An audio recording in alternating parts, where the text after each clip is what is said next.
Umsanza kumalungu ucace gcam. La malungu awaboni ngasonye kwimiba emininzi okuquka isigqibo sokususa owayesakuba ngusodolophu umongameli bobani we-UDM, ingxoxo phakathi kwe-Regional Task Team kwakunye ne-DA ngenjongo zokuseka urhulumente wentsebenziswano, kwakunye nengxoxo eziqhubayo malunga nokutshintshwa kwamalungu ekomiti kasodolophu, kwakunye nosomlomo webhunga nombhexeshi. Kodwa unyulo loomasipala nalo sele lumbovu. ANC cannot afford at this moment in time to have issues and black clouds that cloud them during this moment that is impending for local government elections. We know some of the issues that have been happening in councilling.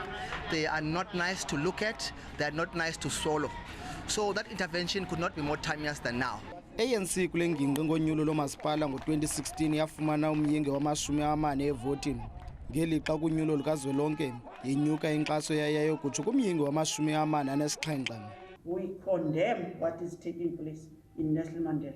Yes. We are saying we really need intervention.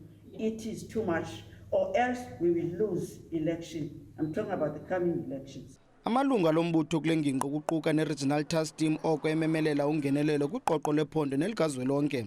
We've been calling for long to the NEC, to the PEC to come and address these concerns. In 2018, when the RTT took over, we had thugs going into this building to kick down the gates.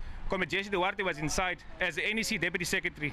We are failing to understand why the NEC has not taken the action to restore the discipline and the dignity of the organization in this metro. Isithethe se-ANC uPule Mabem khange aphendule kwimibuzo beyithunyelwe. Kwiindaba ze-SABC ndingumcebisi ngqina ndiseBhayi.